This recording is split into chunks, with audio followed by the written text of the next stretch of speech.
क्या ओम प्रकाश राजभर फिर से सपा के साथ गठबंधन बनाएंगे? सवाल राजभर के एक बयान से उठा है। दरअसल ओम प्रकाश राजभर ने साफ लफ्जों में कुछ नहीं कहा, लेकिन संकेतों की भाषा में संदेश दिया है कि मुमकिन है कि 2024 के लोकसभा चुनाव से पहले उनकी पार्टी सुभासपा सपा के साथ एक मंच पर नजर आ सकती है। हालांकि यह सवाल है, क्या वाकई ऐसा हो सकता है? क्योंकि जुलाई में सपा से गठबंधन टूटने के बाद ओम प्रकाश राजभर सपा और अखिलेश यादव पर तीखे वार करते आए हैं। अखिलेश यादव की रणनीति पर सवाल भी उठाते आए हैं।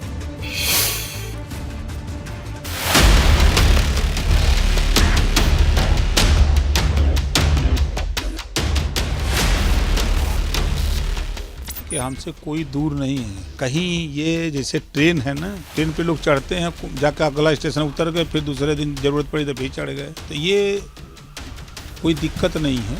राजभर की जलेबी पॉलिटिक्स का नया एपिसोड शुरू हो गया है। हर दिन भाजपा को लेकर नरम और सपा पर गरम दिखने वाले राजभर अब कहने लगे हैं कि राजनीति में तो कुछ भी हो सकता है। भाषा भी गोलमोल हो गई है। दो टूक सी बात बस इतनी है कि अब सपा के साथ दोबारा गठबंधन बनाने पर ना इनकार है और ना इकरार।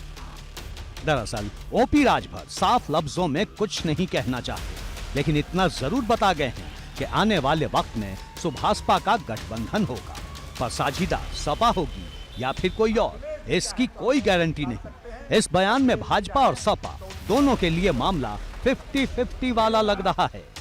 आगे क्या आप भी साथ में जुड़ सकते हैं? अभी कोई गारंटी नहीं है। गारंटी नहीं है या संभावना नहीं है?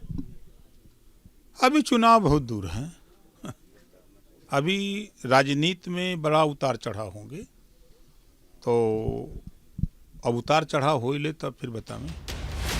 मतलब राजभर अभी सियासत के बदलते समीकरणों को करीब से पढ़ रहे हैं, सियासी मंच पर तस्वीरों को बदलते देख रहे हैं, शिवपाल यादव और अखिलेश यादव के साथ आने की नजाकत को समझ रहे हैं और ये भी समझ रहे हैं कि आने वाले लोकसभा चुनाव में गठबंधन के बिना सुभासपा की राह आसान नहीं होने वाली। अलबत्ता राजभर ने सभी विकल्प खुले रखे हैं। इन विकल्पों में एक नाम सपा का भी है।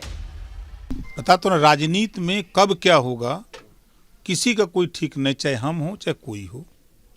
कोई मानता था कि बहुजन समाज पार्टी समाजवादी पार्टी एक होगी, कोई नहीं मानता था कि महबूबा मुफ्ती के खिलाफ बीजेपी कहती थी कि अलगाववाद की बात करती हैं पीडीपी और भारतीय जनता पार्टी, वहीं दोनों से मिलकर के गठबंधन कश्मीर में सरकार बनी।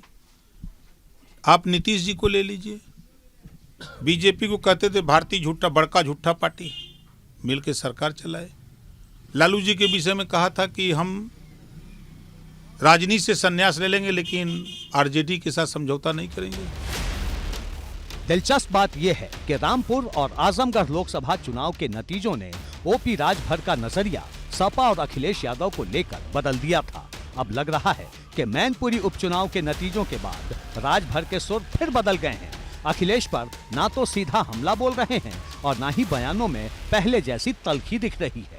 मैनपुरी चुनाव से पहले और अब बाद के अलग अलग बयानों को सुनकर आप राजभर की जलेबी चाल का अंदाजा लगा सकते हैं।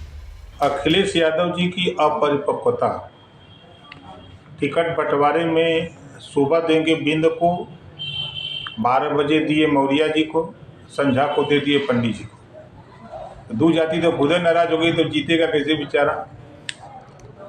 ऐसे सैकड़ों सीट तो इस तरह वो हार गए टिकट बंटवारे में। कि मैं जब था दोनों लोगों के करीब, तो दोनों लोगों को एक जगह ले आने के लिए बड़ी कोशिश करके एक जगह ले आए, लेकिन अखिलेश जी अपने साथ नहीं रख पाए और वो नहीं चाहते हैं कि परिवार एक रहे। उन्हीं के परिवार से अपर्णा अलग हुई, उन्हीं के परिवार से शिवपाल जी अलग हुए, तो जिस परिवार में एकता नहीं है तो वहाँ तो नुकसान तो होना तय है। इतनी कटुता थी। अखिलेश जी पुराने सभी नेताओं को दरकिनार करके अकेले की राजनीति करना चाहते थे।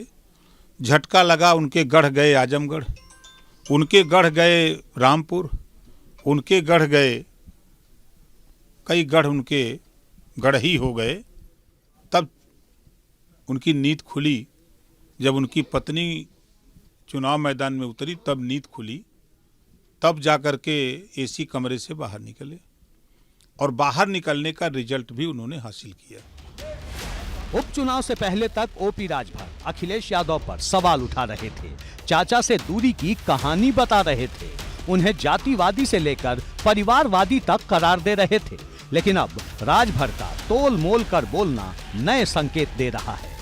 एबीपी गंगा के लिए वाराणसी से नीतीश पांडे के साथ ब्यूरो रिपोर्ट।